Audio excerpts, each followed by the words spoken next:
Hey there, if you are struggling with low testosterone, you might want to keep watching because we are talking about the common causes of low testosterone.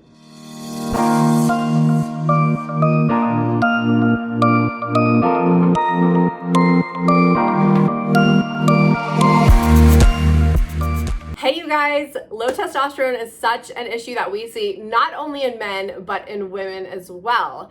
Women make less testosterone, obviously, but it is still so important to have proper testosterone levels, and don't let anyone tell you different.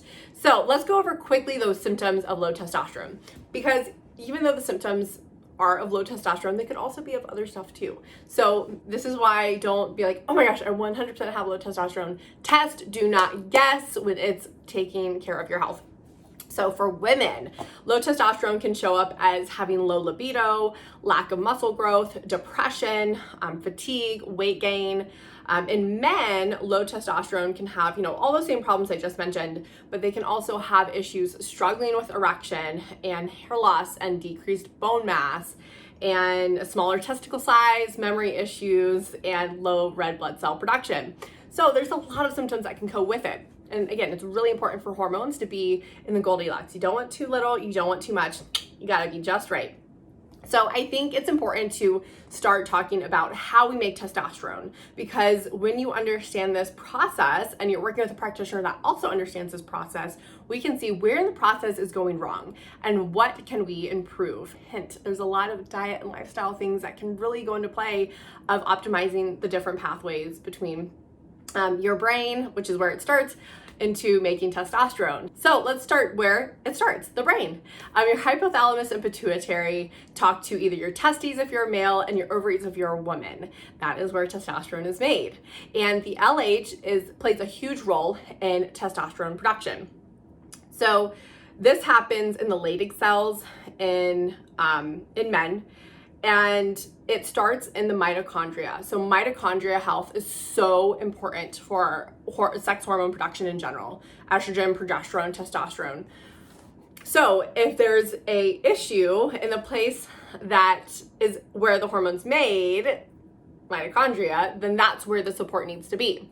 Now also, testosterone has a backbone to cholesterol. So if you have low cholesterol, that can also be the problem. If you don't have the backbone, you don't make the hormone. So it's in the mitochondria, uses cholesterol, and the end point is testosterone. Now there's a lot of different pathways we won't go down, but there's a lot of different pathways that it can be made into the end point of testosterone, and that's where we will see the effect of not having enough. So where in that whole process did it go wrong? So let's just take a step back, talk about the low testosterone causes in general. Number one is inflammation. Inflammation is really big here because inflammation can increase an enzyme called aromatase, which takes your testosterone to turn it into estrogen, leaving you with low testosterone and too much estrogen. In addition of having this aromatase enzyme increased, it can also increase sex hormone binding globulin. And this protein is going to take your testosterone and bind it up, but that way you'll be left with less free testosterone. So you won't, and guess what? The free is where you feel the benefits of testosterone. If it's bound up, we don't feel it.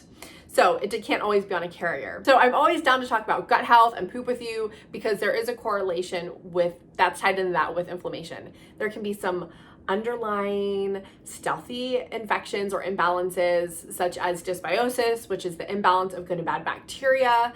There can be lipopolysaccharides, LPS, which definitely produce inflammation, and all these things that really stimulate this inflammation and keep this cascade going. And so if there are underlying gut issues, that honestly needs to be looked at first if you're having these inflammation problems and you just don't even know it. And this is tied to low testosterone. So always happy to connect the hormones and the gut, because there's a really strong connection. Number two is nutrient deficiencies. Like I mentioned in the beginning, the cholesterol, if you have low cholesterol, that is not going to be beneficial to have optimal hormone balance, because you need it. That is a backbone. So if your levels are under 150, this might be where you need to focus on how can your body naturally produce more cholesterol, where in your diet can you also help get cholesterol, and so on and so forth. There's also nutrients that are related to low testosterone production, like zinc and vitamin D. So getting a whole panel done, which we do in our practice, if you need us, make sure you reach out to us. So important to make sure that you are having optimal testosterone production, because like I said, the pathway, a lot of those different little side steps that get you to that endpoint of testosterone require nutrients. So it's really important to make sure that your nutrients are in optimal shape. Now, also outside of the micronutrients, which are the vitamins, let's look at the macronutrients, the carbs, proteins, and fats, because certain restrictions from any of those can harm sex hormone production. So obviously a low fat diet can definitely harm sex hormone production, but overall strict dieting can definitely hold you back from having healthy hormone levels. Number 3 is blood sugar balance. Remember, sex hormones are so downstream. They are some of the last things that are impacted. So we have to take a step back and look at other things, and blood sugar is one of them. Insulin resistance can definitely affect LH production, testosterone production. Low blood sugar does decrease LH production and testosterone production. Because LH is affected. So optimizing your blood sugar is going to be at utmost importance, not just for testosterone, which is why you're watching this video, but just in general for optimal health. Number 4 is toxins. And this, I do not want to be this fearmonger person that's like, toxins, so bad. Yes, we live in a very toxic world, but there are studies that I want to share with you that do connect toxins to hormone production. So this is not frou-frou and woo-woo. This is something that we actually need to pay attention to. So there was a study that showed that phthalates suppress testosterone production by targeting LH production. Like I said, that's kind of where it starts. Brain targets FSH, LH, and then testosterone. Increases oxidative stress and cholesterol transport. As you know, cholesterol is the backbone. That's where it all starts as well. BPA was seen to increase testosterone levels in women, but lower testosterone levels in men.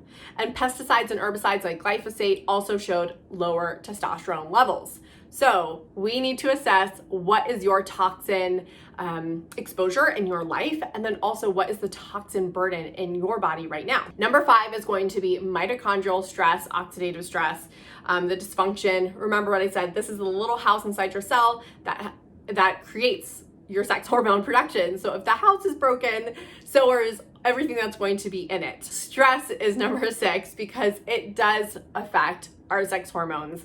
Our stress hormone cortisol can shift a woman or a man's body into fight or flight, and that is going to be the number 1 goal. It's not, reproduction is not going to be the goal. So a lot of sex hormones are downregulated and imbalanced when cortisol or stress hormone is really high. And you know, I'm the first one to tell you that like this is probably the hardest thing I see, not even the nutrition and changing out certain products to make it non-toxic, but it's the stress, because it's things that are really hard to change, like assessing our relationships and assessing our careers if it's stressing us out. I want to encourage you to make sure that you are looking at that and not just bypassing like, this is my life. You are in control of your life, and you can make decisions that better your health in the long term, especially if they're hard. So if you want to work with our team of dietitians and nutritionists, we'd love to help you. You can go to the link in the description to request a free appointment with us to ensure that you can get the right labs to see testosterone, your overall testosterone production, see where in the point from point A to point B is getting messed up. And we'd love to help you utilize a diet and lifestyle approach to better your hormone balance.